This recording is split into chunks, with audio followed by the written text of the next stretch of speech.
कार्यक्रम में उपस्थित समस्त मीडिया के साथियों को जय हिंद। पत्रकार वार्ता शुरू करने से पहले मैं आप सबको आज के हमारे अतिथियों से परिचय कराना चाहूँगा। हमारे बीच उपस्थित हैं जो छत्तीसगढ़ के बेटे हैं और अभी पंजाब से राज्यसभा के सांसद निर्वाचित हुए हैं, आदरणीय डॉक्टर संदीप पाठक जी।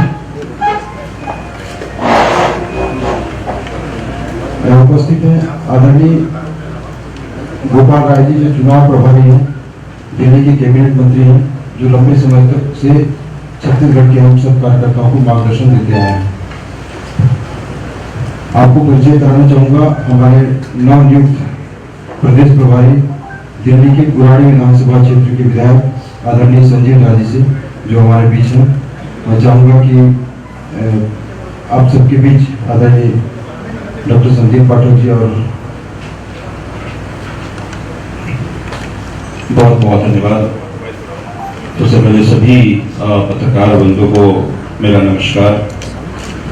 आज बड़े ही हर्ष का विषय है और मैं यहाँ के प्रभारी होने के नाते छत्तीसगढ़ की सभी कार्यकर्ता और छत्तीसगढ़ की जनता के बिहाफ पे मैं आम आदमी पार्टी के राष्ट्रीय संयोजक और दिल्ली के लोकप्रिय मुख्यमंत्री आदरणीय अरविंद केजरीवाल जी को धन्यवाद करता हूं कि छत्तीसगढ़ के मांझी के पुत्र डॉक्टर संदीप पाठक जी को पंजाब से राज्यसभा भेजा है।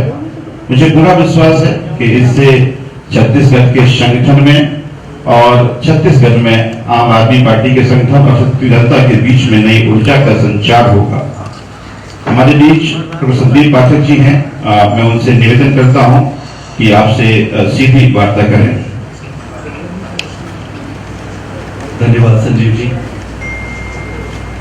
सबसे पहले तो मैं आप सबका हृदय से अभिनंदन करता हूं और आप सबका यहां इस प्रेस कॉन्फ्रेंस में स्वागत करता हूं। आप सबने अपना टाइम दिया, टाइम निकाल के यहां आए, ये बड़े हर्ष की बात है और मैं आप सबका आज के इस प्रेस कॉन्फ्रेंस में फिर से एक बार स्वागत करता हूं। राज्यसभा में सांसद बनने के बाद ये मेरी पहली विजिट है छत्तीसगढ़ की। तो मैं सबसे पहले आम आदमी पार्टी के नेशनल कन्वीनर माननीय श्री अरविंद केजरीवाल जी, माननीय भगवंत मान जी मुख्यमंत्री पंजाब और पंजाब के सभी जनता का हृदय से आभार व्यक्त करना चाहता हूं।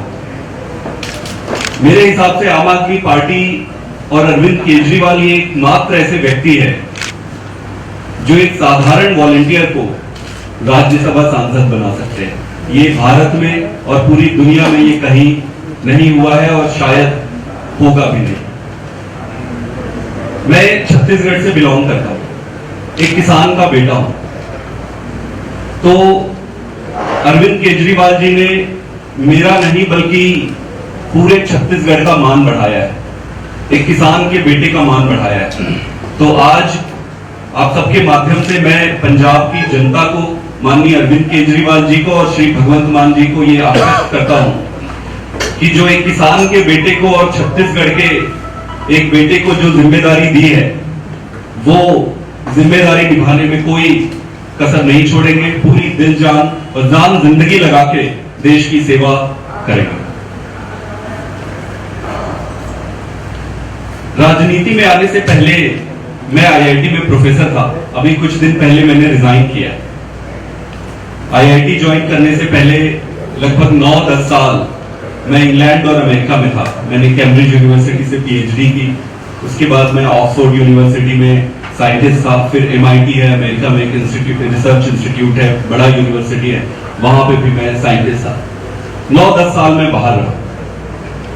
मुझे बहुत सारी सरकारी नौकरियां, परमानेंट नौकरी आई, स्विट्जरलैंड से आई, जर्मनी से आई, इंग्लैंड से आई, अमेरिका से आई, विदेशों में सारी जगहों से परमानेंट नौकरी के बड़े बड़े ऑफर आए।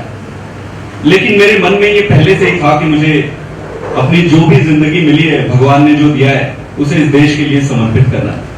मैं वापस इंडिया आ गया और इंडिया आके, भारत वापस आकर मैंने आईआईटी दिल्ली ज्वाइन कर ली। आईआईटी में बहुत अच्छी नौकरी थी, प्रोफेसर था मैं, परमानेंट सरकारी जॉब आपको पता है।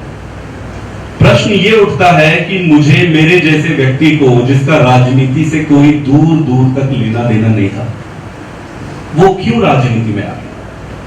उसे क्या जरूरत पड़ी कि इतनी ऐशो आराम की जिंदगी और एक सरकारी नौकरी को छोड़कर राजनीति, जो लोग कहते हैं कि दलदल है, कीचड़ है, इसमें मत जाना, बहुत गंदी चीज है, पढ़े लिखों के जाने की चीज नहीं है, यही कहते हैं ना, आप सबने सुना होगा ये, मैंने बचपन से यही सुना है।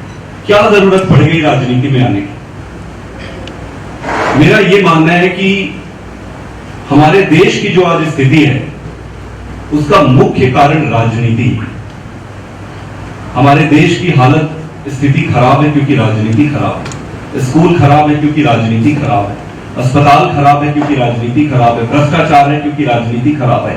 सारी समस्याओं का जड़ राजनीति में, और चूंकि राजनीति खराब है इसलिए हमारे देश की स्थिति और व्यवस्था खराब है। आप देखो, हमारे से बाद में जो देश आजाद हुए थे, सिंगापुर आप ले लीजिए एग्जाम्पल, वो आज हमसे कहीं ज्यादा अच्छा कर रहे हैं। तो ऐसा क्या हो गया जो हमारे देश आज भी पिछड़ी है? कई मायनों में हम अभी भी स्ट्रगल कर रहे हैं। इस देश की जनता ने भारतीय जनता पार्टी को और कांग्रेस को खूब मौके दिए।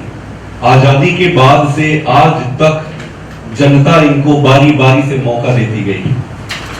कांग्रेस को मौका दिया, कांग्रेस ने धोखा दिया, तो बीजेपी को मौका दिया, बीजेपी को मौका दिया, बीजेपी ने धोखा दिया, तो कांग्रेस को मौका दिया। बार बार इन दोनों पार्टियों ने देश की जनता के साथ गद्दारी की, धोखा किया, फिर भी जनता इनको मौका देती है। जनता इनको मौका क्यों देती है? क्या जनता को नहीं पता कि ये क्या कर रहे हैं?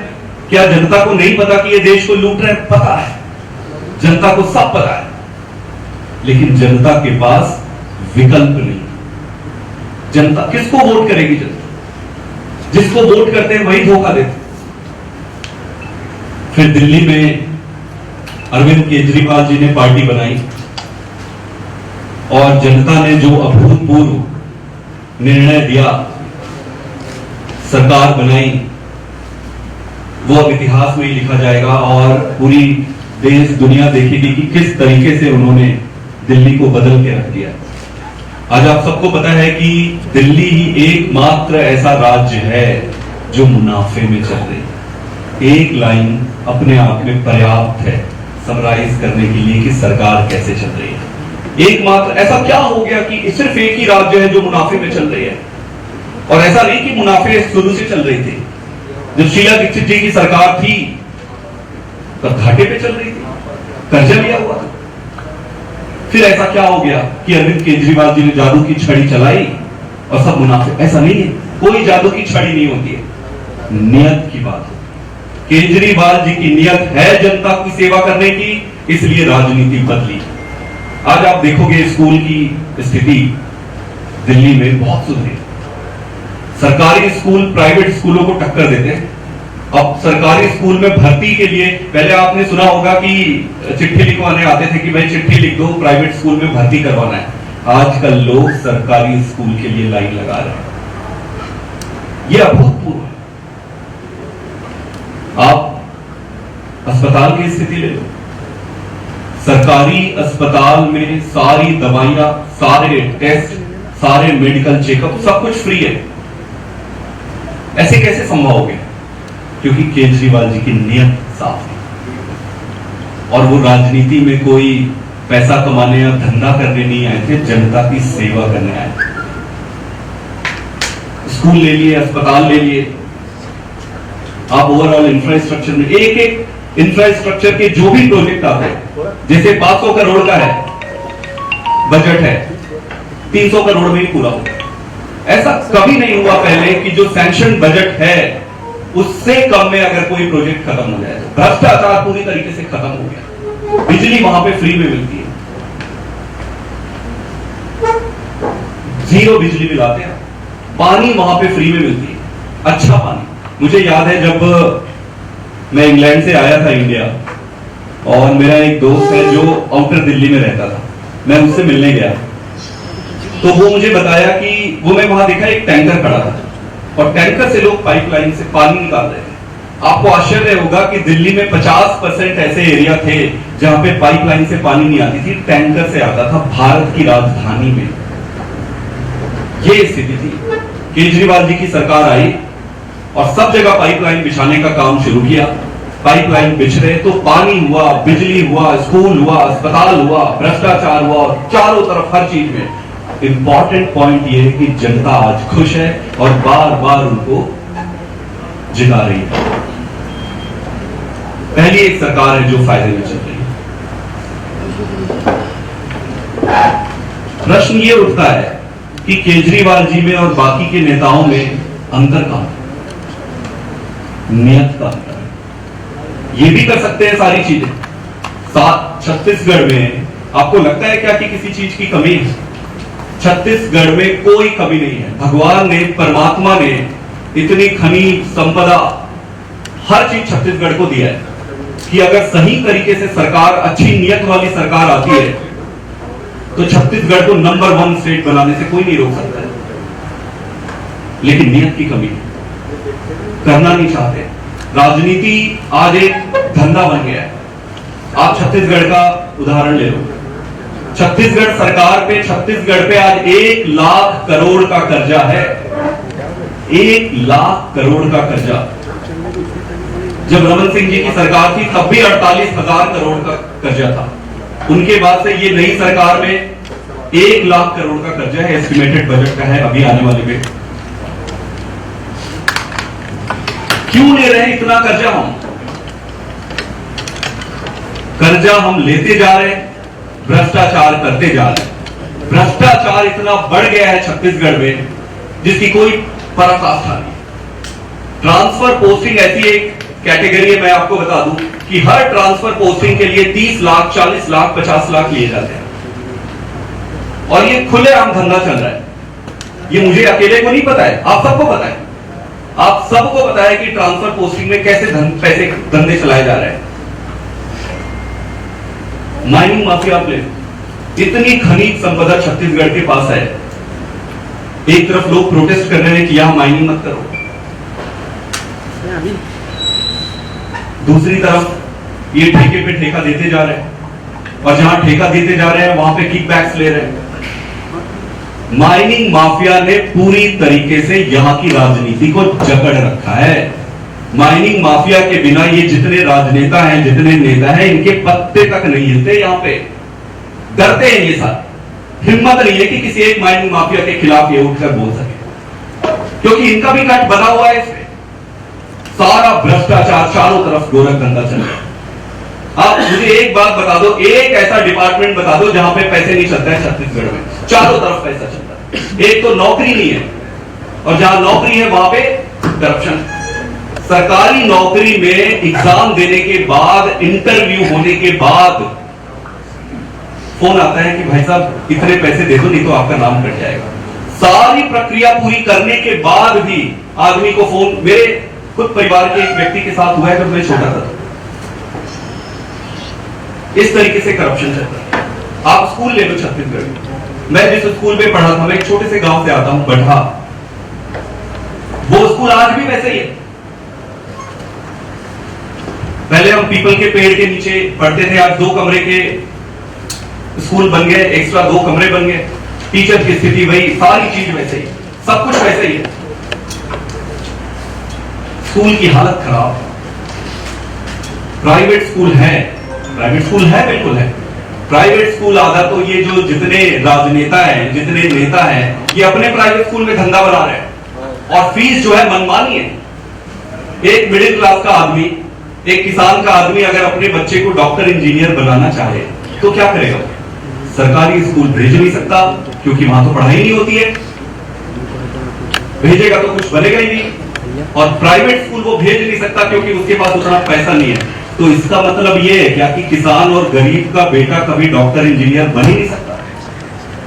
ये देश बनाया है हमने, ये देश बनाया है जहां पे गरीब को, पिछड़े तबके को, किसान को और दबाया जा रहा है। जब आप उसको स्कूल में पढ़ाई का बराबर का दर्जा ही नहीं दोगे, मौका ही नहीं दोगे, वो आगे कैसे बढ़ेगा? वो तो वहीं पे रह जाएगा। ये स्थिति, आप अस्पताल ले लो। मैं जिस गांव में रहता हूं, आसपास कोई प्राइमरी हेल्थ सेंटर के नाम से 2 कमरे के मकान बने हुए हैं, बीच बीच में कोई नर्स आते हैं वहां पे। पूरी जिंदगी हम पास के कस्बे पे इलाज करने के लिए गए, पूरी जिंदगी। और पता है, जब गरीब आदमी शहर के डॉक्टर के पास आता है, सारे डॉक्टर खराब है, मैं ऐसे नहीं कह रहा हूं बिल्कुल, पर फीस इतने ज्यादा है कि एक गरीब आदमी को अपने घर के बकरी, गाय, क्या क्या पता नहीं बेचने पड़ जाते।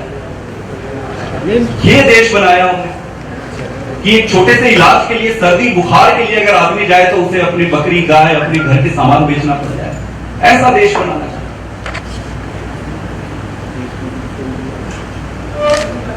आप टीचर्स को ले लो। हमारे छत्तीसगढ़ में और कई सारे राज्यों में टीचर्स को टीचिंग के अलावा सारे काम करवाते हैं, बस टीचिंग नहीं करवाते। मेरा कहने का मतलब सिर्फ इतना है कि बीजेपी और कांग्रेस ये दोनों मिले हुए हैं। आज तक आपने देखा है किसी बीजेपी के बड़े नेता को करप्शन के चार्जेस पे जेल जाते हुए? कभी देखा है? आज तक आपने देखा है कांग्रेस के किसी बड़े नेता को करप्शन के चार्जेस पे जेल जाते हुए? नहीं देखा है। क्यों ये जेल नहीं जाते जब सरकार बदलती है तो? क्योंकि इनकी आपस में सेटिंग हुई बैठी। भाई तेरी सरकार आएगी तो मेरे को बचा लेना, मेरी सरकार आएगी तो मैं तुमको बचा लूं। तो इसका कहने का मतलब ये है कि जब आप बीजेपी को वोट देते हो तो वोट जाता है कांग्रेस को, जब आप कांग्रेस को वोट देते हो तो वोट जाता है बीजेपी को। आपके वोट के साथ ये दोनों पार्टी मिलके धोखा कर रहे हैं, नेक्सस बनाए हुए हैं। जनता के पास विकल्प नहीं था, इसलिए इतने दिन इनका जो ये खो जो चल रहा था चल गया।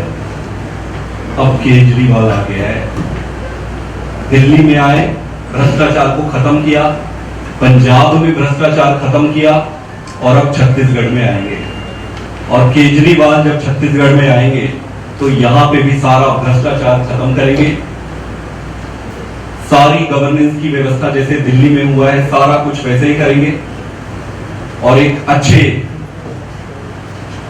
राज्य के निर्माण की शुरुआत होगी। पहले जनता के पास विकल्प नहीं होता, आज जनता के पास विकल्प है, और ऐसा विकल्प है जिसे आपने ट्राई किया हुआ है। एक चीज होती है ना कि नया सामान है, नई चीज है, पता नहीं है उसके बारे में, और एक होता है कि हाँ मैंने देखा है। मैं आप सबको आज आमंत्रण देता हूं कि आप दिल्ली आए। आप में से कई सारे लोगों के रिश्तेदार दिल्ली में होंगे, आपको जब भी मौका लगे आप दिल्ली आइए। हम व्यवस्था कराएंगे दिल्ली सरकार की तरफ से, स्कूल, अस्पताल और सारे जो डिपार्टमेंट है, गोपाल जी खुद मंत्री है, वहां पे हम व्यवस्था करवाएंगे आपके विजिट करने के लिए। आप देखिए वहां पे। और मैं सारे छत्तीसगढ़ की जनता को आमंत्रित करता हूं कि आप दिल्ली में आकर देखो कि कैसे काम हुआ है। हमारी बातों पे मत जाना, आप खुद देखो, परखो। जो अभूतपूर्व काम केजरीवाल जी ने किया है वो सब तरफ हो सकता है। इसके लिए सिर्फ और सिर्फ नियत की जरूरत है। आज छत्तीसगढ़ की जनता से मैं यह आह्वान करता हूं कि अब केजरीवाल जी की पार्टी, आम आदमी पार्टी, छत्तीसगढ़ में चुनाव लड़ने वाली है, और मुझे पूरी उम्मीद है कि इस बार आने वाले चुनाव में आम आदमी पार्टी की सरकार बनेगी। कांग्रेस पार्टी पूरी तरीके से खत्म हो चुकी है पूरे देश से। आप गुजरात का ही एग्जांपल लें, गुजरात में खत्म हो चुकी है। 2 ही स्टेट में इनकी सरकार है, एक छत्तीसगढ़ है, एक राजस्थान है। अब छत्तीसगढ़ में इनकी बारी पूरी तरीके से साफ है, ये लड़ते नहीं है। और हम ये नहीं कह रहे कि हम हरा देंगे इनको। हम कौन होते हैं हराने वाले? हम बड़े साधारण से लोग हैं, ऑर्डिनरी लोग हैं, छोटी पार्टी है। जनता इनको हराएगी। जो इन्होंने इतने साल तक जनता के साथ धोखा किया है, जनता एक एक चीज का, एक एक रुपया का हिसाब लेगी। तो केजरीवाल जी की पार्टी जो है छत्तीसगढ़ में इस बार चुनाव लड़ेगी पूरी ताकत से, और छत्तीसगढ़ की पूरी जनता के पास विकल्प है। मैं आप सभी को ये आश्वस्त करता हूं कि आम आदमी पार्टी पूरी ताकत से लड़ेगी और इस बार आम आदमी पार्टी छत्तीसगढ़ में सरकार बनाएगी। बहुत बहुत धन्यवाद। एक बार पहले गोपाल से निवेदन करते हुए बात रखिए, फिर सवाल ले लेंगे हम लोग। काफी विस्तार से डॉक्टर संदीप पाठक जी ने छत्तीसगढ़ के गांव से और दुनिया के टॉप मोस्ट यूनिवर्सिटीज इंस्टीट्यूशन में काम करते हुए भारत के लोकतंत्र के मंदिर राज्यसभा तक की यात्रा तय की है। निश्चित रूप से पिछली बार जब मैं आया था उस समय राज्यसभा के लिए नॉमिनेशन हुए थे। छत्तीसगढ़ के सभी लोगों का आग्रह था कि आम आदमी पार्टी ने छत्तीसगढ़ के एक बेटे को राज्यसभा सदस्य बनाया है, उनसे हम मिलना चाहते हैं, जानना चाहते हैं कौन है, क्या है, क्योंकि शायद राज्यसभा के नॉमिनेशन से पहले छत्तीसगढ़ के लोग ये नहीं जानते थे कि डॉक्टर संदीप पाठक क्या है, क्या करते हैं, क्योंकि प्रोफेशन में भी इन्होंने अपने शालीनता के साथ ईमानदारी से काम किया और आम आदमी पार्टी ज्वाइन करने के बाद पूरे पंजाब का चुनाव सरकार बन गई, लेकिन कभी मीडिया के सामने नहीं आए, किसी ने चेहरा नहीं देखा। अभी इनको गुजरात के चुनाव का इंचार्ज बनाया गया है, लेकिन यहाँ के सभी लोगों का आग्रह था और उस चुनाव चूंकि वहां नजदीक है, इसी साल इन्होंने समय निकाल करके हम लोगों के बीच में आए हैं। निश्चित रूप से जिस तरह की राजनीति छत्तीसगढ़ के अंदर भारतीय जनता पार्टी और कांग्रेस पार्टी की है रही है, उसमें संदीप पाठक छत्तीसगढ़ के युवाओं के लिए एक रोल मॉडल बन चुके हैं कि ईमानदारी के आधार पर भी राजनीति में सफलता मिल सकती है, सम्मान मिल सकता है। इन्होंने अपने अनुभव राजनीति के बारे में आपके बीच में रखा है। मैं ज्यादा लंबा नहीं रखूंगा क्योंकि आपके बीच में मैं अपनी बात रखता रहा हूं। मैं केवल एक ही बात कहना चाहता हूं कि ये छत्तीसगढ़ का राजनीति का सबसे बुरा दिन चल रहा है। आज छत्तीसगढ़ के अंदर चुनी हुई कैबिनेट सरकार नहीं चलाती। आज छत्तीसगढ़ के अंदर किचन कैबिनेट सरकार चलाती है। किचन कैबिनेट फैसला लेती है। किचन कैबिनेट का समानांतर नेटवर्क राजधानी से लेकर के और गांव के सेक्रेटरी तक है, सीधा तार जुड़ा हुआ है। छत्तीसगढ़ के लोग ऐसे ही बेरोजगारी के दंश से परेशान हैं। दिन भर माटी में खटने के बाद भी किसानों के हालात, आदिवासियों के हालात क्या है छुपा नहीं है। लेकिन जो ये पैरेलल सरकार का तंत्र खड़ा हुआ है, एक नया मॉडल खड़ा हुआ है। कई लोगों ने तो कहा कि बीजेपी के सारे रिकॉर्ड को इस किचन कैबिनेट ने तोड़ दिया होगा के मामले में। मुझे लगता है ये समझ बूझ करके, जानबूझ करके छत्तीसगढ़ की कमर तोड़ने की कोशिश हो रही है। आम आदमी पार्टी अपने संगठन विस्तार के काम को और तेज करने जा रही है। कल संदीप पाठक की पढ़ाई का जन्म का स्थान बिलासपुर रहा है। कल बिलासपुर में हम लोग रोड शो कर रहे हैं, पहले हमने रायपुर में किया था। उसके बाद 19 तारीख को पूरे प्रदेश के पदाधिकारियों का ट्रेनिंग प्रोग्राम आम आदमी पार्टी कर रही है और उसके बाद पूरे छत्तीसगढ़ के अंदर हर गांव तक, हर मोहल्ले तक हम पहुंचने की तैयारी कर रहे हैं। और हमने ये संकल्प लिया है कि छत्तीसगढ़ में सरकार भी बनाएंगे। भारतीय जनता पार्टी बोले या ना बोले, क्योंकि 15 साल की उनकी भी नसें इनके पास फाइलों में आज मौजूद है, इसलिए भाजपा भी चुप बैठी है।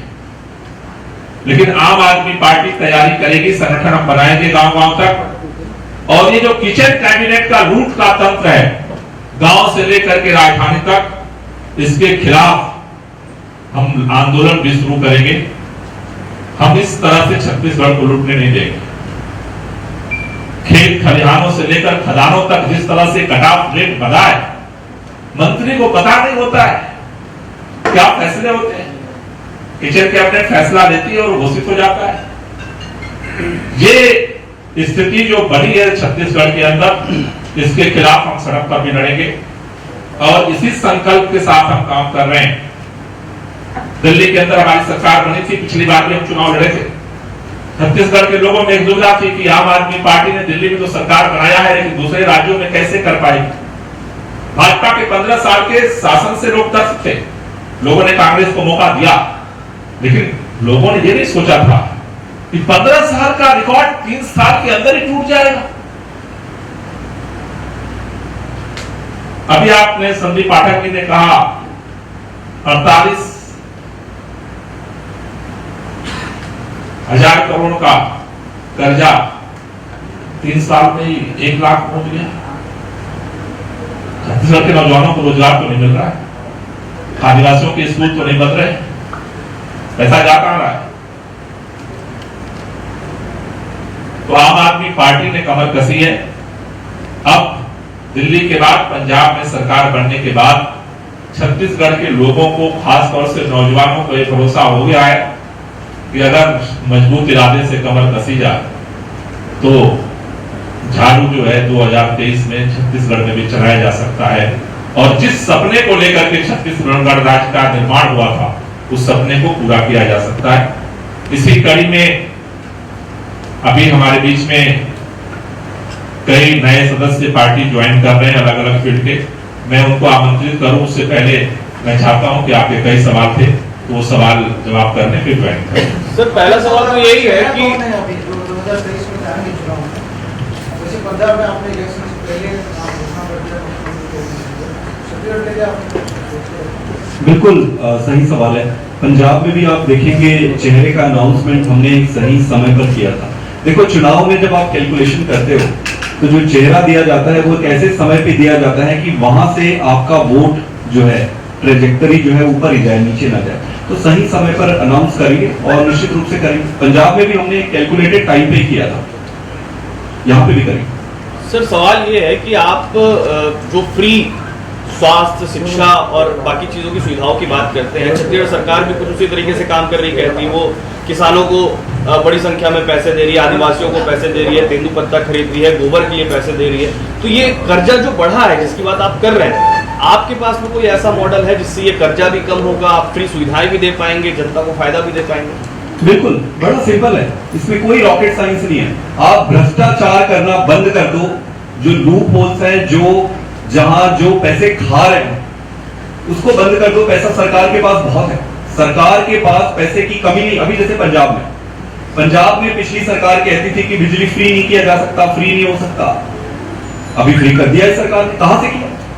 2 दिन में ऐसा क्या हो गया कि नियत, अगर नियत है तो सारा कुछ हो सकता है। और पैसा बड़ा, बहुत पैसा है सरकार के पास। ये झूठ बोलते हैं सारे नेता, ये बुद्धू बनाते हैं सबको। पैसा खूब है, भ्रष्टाचार कम करो, जो पैसे इनके जेब में जा रहा है उस पैसे को जनता पे आप देना शुरू करो, सारी चीजें हो जाएगी। सर, लेकिन एक बात बताइए, लाभार्थी व्यवस्था जो है, जो आपकी पार्टी भी कर रही है, आपकी पार्टी कर रही है तो ठीक है, और अगर ये लाभार्थी योजना कोई दूसरा दल करे तो आलोचना करते हैं, तो इसको डिफरेंस में कैसे रखेंगे, इसका अंतर कैसे तय होगा? नहीं, बिल्कुल अच्छा सवाल है। कुछ आधारभूत चीजें हैं जो हर व्यक्ति का अधिकार होना चाहिए।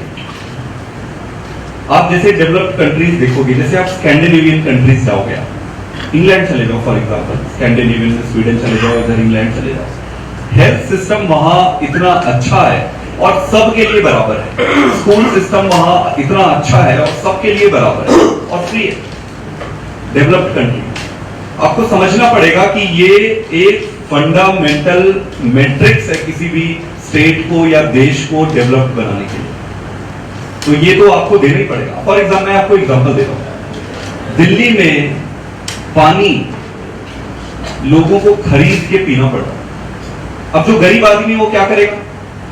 पानी, या अगर उसके पास पैसे कम है तो पानी तो पिएगा, तो दो ही चीजें हो सकती है, या तो वो गंदा पानी पिएगा या फिर वो पानी चोरी करेगा। गंदा पानी पिएगा तो बीमार होगा, आपके हेल्थ सिस्टम पे स्ट्रेस होगा, और अगर पानी चोरी करता है तो लॉ एंड ऑर्डर के इशू।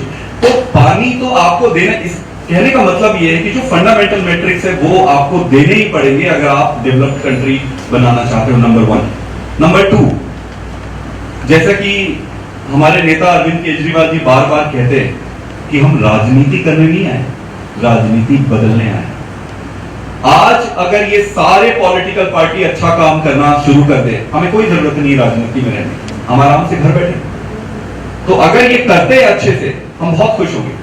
जैसे कई स्टेट्स के जो सीएम है वो माननीय केजरीवाल जी के पास जाते हैं और पूछते हैं कि भाई कैसे हम स्कूल को आपने अच्छा किया, हमें बताओ, कैसे आपने मोहल्ला क्लिनिक, वो बताते हैं। क्योंकि आइडिया ये है कि देश को आगे बढ़ाना है, हमें आगे बढ़ाना आइडिया नहीं है। तो अगर दूसरे राज्य और दूसरी सरकारें ये करती है तो हम उनका स्वागत करेंगे, बल्कि हम मदद करेंगे, और हम राजनीति करने नहीं, राजनीति बदलने आए। अब आता हूं तीसरे पॉइंट पे। अब आप ये सोचिए कि दिल्ली में भी फंडामेंटली बिजली फ्री है, पानी फ्री है, महिलाओं को बस में यात्रा फ्री है, तीर्थ यात्रा कराते हैं, बहुत ढेर सारी बेसिक चीजें फ्री, फिर भी सरकार मुनाफा कैसे कमा रही है?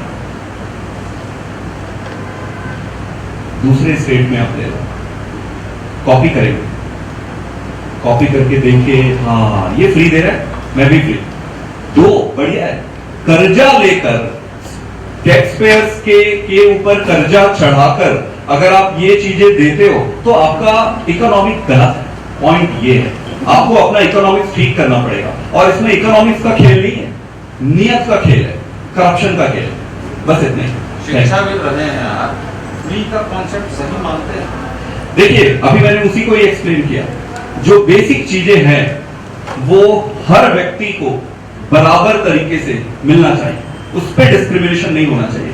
और अगर फ्री आप देने के बावजूद अगर आपका राजकोष फायदे में जा रहा है तब तो अच्छा है, ये फ्री ऐसा मिलना चाहिए। सर कई चीजें फ्री अगर अपन देते हैं, जैसे पानी है, पानी आप फ्री में देते हैं जिसकी लोग कदर नहीं करते, जबकि पानी का एक एक बूंद जिस एरिया में पानी की कमी है वहां जाकर मैं बताता हूं। आप सुनिए ना, उसके अलावा जैसे हमारा छत्तीसगढ़ राज्य है, मीडिया सिस्टम देश विदेश में सब जगह लोकप्रिय है, आप भरपेट अनाज की व्यवस्था करते हैं, पर उसका दूसरा पक्ष भी है कि लोग मेहनत ज्यादा मतलब एक प्रवृत्ति थी कि पहले काम के बदले अनाज मिलता था। मेरे गांव में भी कई लोग ऐसे कहते थे कि ये फ्री दे दिया, वो फ्री दे दिया, ये कर दिया। अब जैसे आपने कहा कि पानी को फ्री दे दिया, अगर आप पानी को आप उसको नहीं दोगे तो वो क्या करेगा? पानी तो पीना है, पानी तो आपने देना है। दूसरा इंपॉर्टेंट पॉइंट स्ट्रेट आपके क्वेश्चन पे, जब दिल्ली सरकार ने मीटर लगवाने शुरू किए, और मीटर ऐसा हुआ कि फ्री तभी मिलेगा जब आप मीटर लगवाओगे, तो जब दिल्ली सरकार ने मीटरिंग शुरू की तो सारे सरकार के नेटवर्क पे आ गया, सारे जो पानी यूज करते थे, जो सारे पानी के नेटवर्क इलीगल तरीके से चलते थे, अब मीटरिंग सिस्टम पे आ गया और कंट्रोल तरीके से सरकार उनको पानी देने लगी। तो जो अनअकाउंटेड पाइपलाइंस थे या पानी जहां से खराब होती थी वो सारे सिस्टम पे आ गए। और मैं आपको बता दूं कि फ्री देने के बाद से पानी की बचत हुई है दिल्ली सरकार में, इसके सारा डेटा अवेलेबल है। तो मैंने पहले कहा, इस पे आप इस तरीके से मत देखो, आप एक काम करो, जितनी भी दुनिया के डेवलप्ड कंट्रीज हैं उनका आप स्टडी करो कि कैसे देश को बढ़ाया जाए। और आप ऐसे ले लो ना, राम राज्य की परिकल्पना क्या थी? दैहिक दैविक भौतिक तापा, हर व्यक्ति सुखी हो, हर व्यक्ति संपन्न हो, हर व्यक्ति स्वस्थ हो। कहां से होगा? आज हमारा देश इस स्थिति पे है जहां पे अगर गांव में दबा कुचला गरीब किसान है, उसके लिए स्कूल आपको बनाना पड़ेगा, उसके लिए अस्पताल देनी पड़ेगी, उसको बेसिक नीड की जो बिजली है वो देनी पड़ेगी। Thank you. अभी जो आपने कहा, दिल्ली में हम जो भी सुविधा दे रहे हैं उसका एक हमने साइंटिफिक सिस्टम बनाया हुआ है। जैसे पानी की आपने बात कही, दिल्ली के अंदर जैसे कि उन्होंने कहा कि हमने सबको मीटर लगवाया, दिल्ली में 20,000 लीटर पानी पर परिवार को फ्री है। लेकिन अगर 20,000 लीटर से ज्यादा अगर पानी वो परिवार बर्बाद करता है तो फिर 20,000 के ऊपर का सारा पैसा लगता है। तो उसका क्या सिस्टम हुआ है? पहले दिल्ली के अंदर आपके यहाँ भी होता होगा कुछ कॉलोनियों में, पहले सुबह जो है उठता था कोई, टुल्लू पंप चालू करता था और टहलने चला जाता था, और टहलने चला गया और भूल गया। अब वो टंकी भर गई और टंकी जो है ओवरफ्लो करके गिरती है और सारे गली में जो है पानी आता है। फिर पड़ोस कोई जग गया, वो फिर चिल्लाता है भाई टंकी बंद करो, टंकी बंद करो। ये पूरे दिल्ली में होता था सुबह। अब क्या है, आप 20,000 लीटर आपको फ्री है, लेकिन 20,000 से ऊपर अगर आप खर्च करते हो तो सारा पैसा भी देना है। तो अब क्या होता है, सुबह जब कोई टुल्लू पंप चालू करता है दिल्ली के अंदर और बाहर जाता है तो अपने परिवार वाले को जला के जाता है कि भाई ये टुल्लू पंप समय पे बंद कर देना वरना बिल देना पड़ेगा। तो आज पूरे दिल्ली पानी की पहरेदारी कर रही है। तो अब पानी भी हमें बच रहा है और उसको फ्री में भी मिल रहा है। तो दिल्ली के अंदर जो कुछ भी हम सिस्टम दे रहे हैं, बेसिकली अगर आप कहो तो गवर्नेंस में इसके माध्यम से हर पब्लिक का पार्टिसिपेशन हमने सुनिश्चित किया अलग अलग तरीके से। जैसे स्कूल है, स्कूल ठीक हुए, स्कूल के लिए हमने स्कूल मैनेजमेंट कमेटी बनाई है, वो पब्लिक के लोग होते हैं।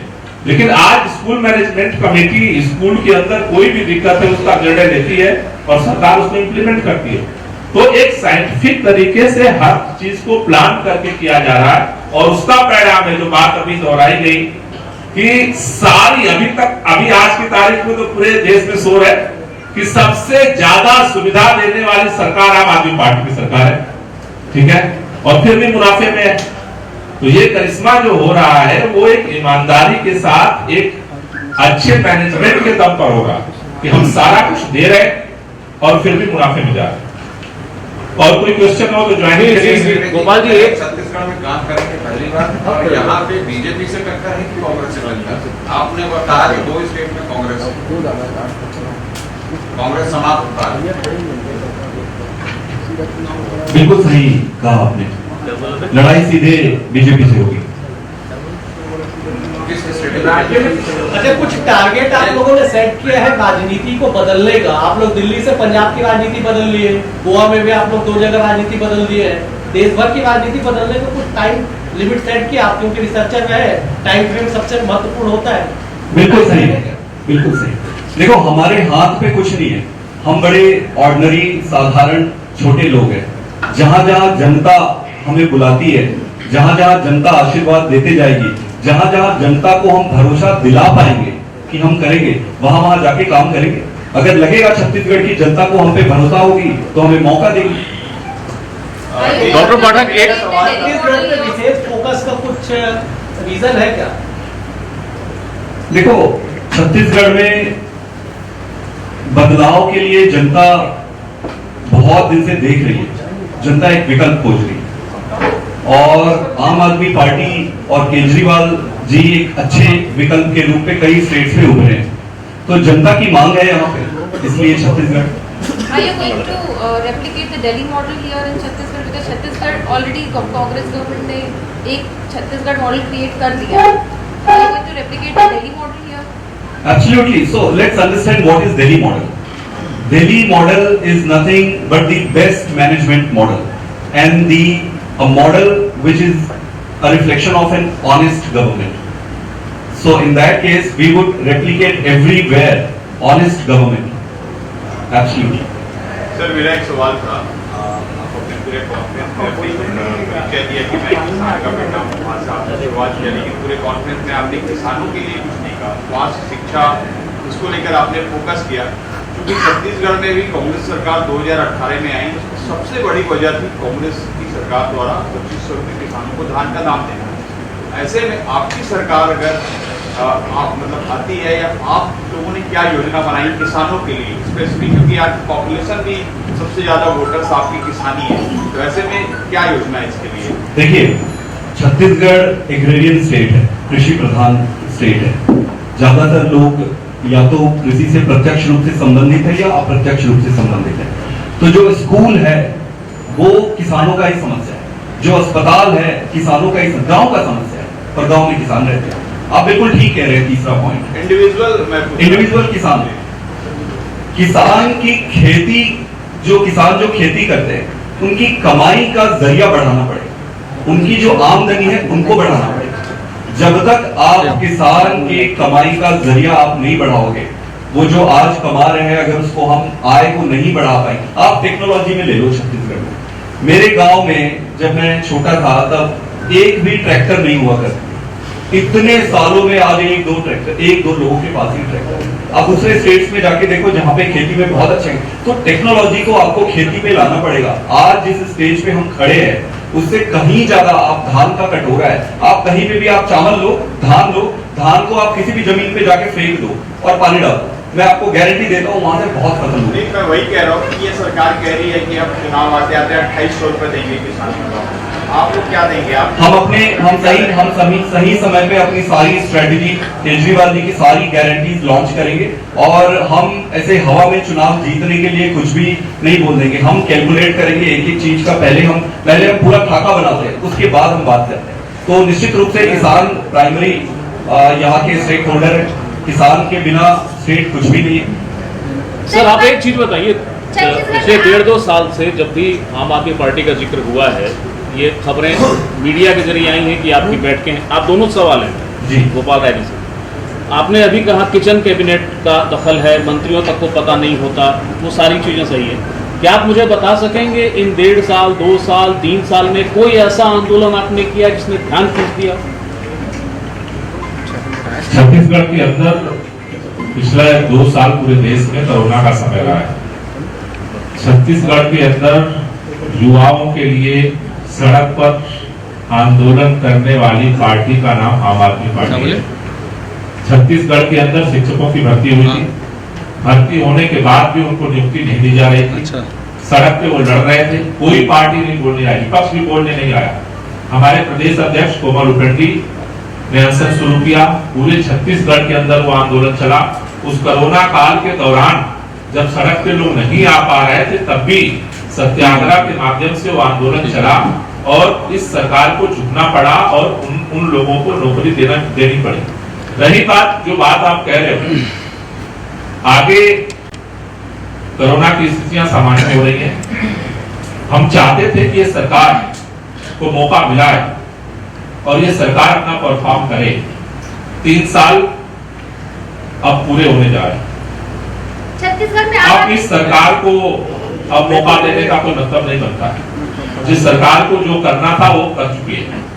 अब पार्टी ने निर्णय लिया है कि आगे और व्यापक आंदोलन को शुरू करेंगे। कल दिल्ली में राइट्स हुए हैं। छत्तीसगढ़ में आम आदमी पार्टी का चेहरा कौन होगा? क्योंकि बीते अगर हम 2018 की बात करें तो आप लोगों ने 90 विधानसभा में 85 में आप लोगों ने चुनाव लड़ा था, लेकिन आप खाता नहीं खोल सकी। तो अब किस तरीके से बेहतर तरीके से छत्तीसगढ़ की जनता को कौन कौन से मुद्दे होंगे और चेहरा कौन हो सकता है? ये तो पहले ही बताया, चेहरा आम आदमी पार्टी घोषित करेगी, चुनाव के पहले घोषित करेगी, सही समय पे करेगी। जहां तक आपने कहा पिछले चुनाव का, मैंने खुद ही जिक्र किया, पिछली बार भी आम आदमी पार्टी ने चुनाव लड़ा था, लेकिन लोगों को ये भरोसा नहीं था। हर जगह जहां भी गए, छत्तीसगढ़ का कोई ऐसा कोना नहीं जहां मैं खुद नहीं गया। लोगों से मैंने बात की, हर व्यक्ति यही कहता था पार्टी तो अच्छी है, लेकिन अभी 15 साल की रमन सिंह की सरकार को ये हटा पाएगी कि नहीं हटा पाएगी, दिल्ली के बाहर सरकार बना पाएगी कि नहीं बना पाएगी, ये दुविधा थी। पंजाब में सरकार बनने के बाद अब ये दुविधा साफ हो चुकी है सबको कि दिल्ली की तरह पंजाब में अगर सरकार बन सकती है तो छत्तीसगढ़ में भी बन सकती है। और इसीलिए देश के बहुत सारे राज्यों में चुनाव परिणाम आने के बाद सदस्यता अभियान चल रहा है, लेकिन जिस तरह से रिस्पांस छत्तीसगढ़ के अंदर लोग आम आदमी पार्टी को जुड़ने के लिए कर रहे हैं, 15 लाख से ज्यादा लोग आज छत्तीसगढ़ के अंदर अलग अलग तरीके से सोशल मीडिया पे अलग अलग माध्यमों से लोग इस मिशन को लाइक कर रहे हैं। तो एक रिस्पांस दिख रहा है, लोग बुला रहे हैं सोशल मीडिया से कि छत्तीसगढ़ में दिल्ली की तरह बदलाव होना चाहिए। तो इस बार, पिछली बार कांग्रेस को लोग एक मौका के तौर पर देख रहे थे। 3 साल के बाद लोगों को लगता है कि ये दोनों पार्टियों का ढर्रा वही है, मुख्यमंत्री बदल जाता है, सरकार बदल जाती है, ढर्रा वही चलता है। इसलिए लोग छत्तीसगढ़ के लोग बदलाव चाहते हैं और इस बार बदलाव होगा। अच्छा, ये एक सवाल मेरा जेपी के लोग अब लास्ट सवाल अच्छा राय साहब के लिए दूसरे पार्टियों के नेताओं को मौका मिलेगा।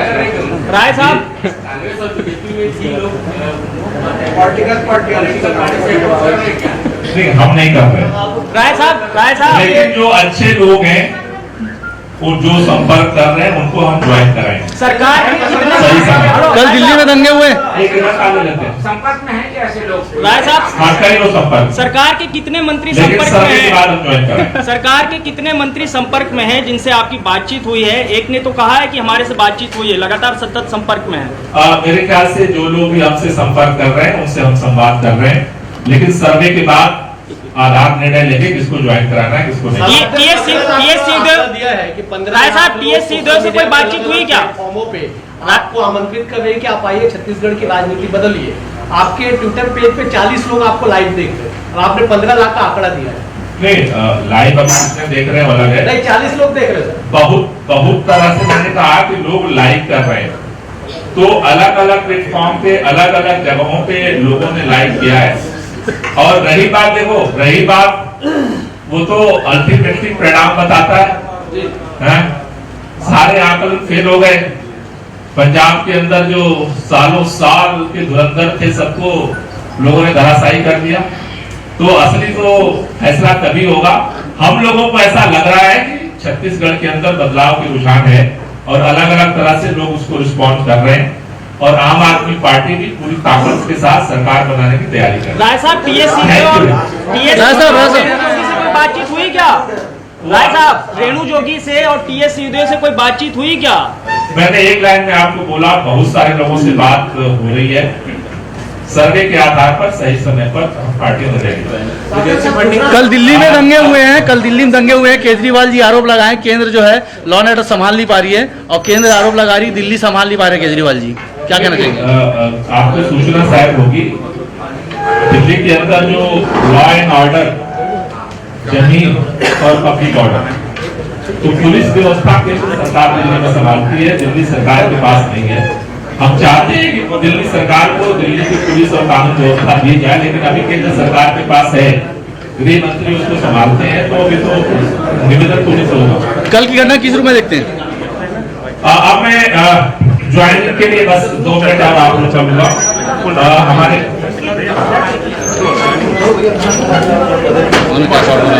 अभी हमारे बीच में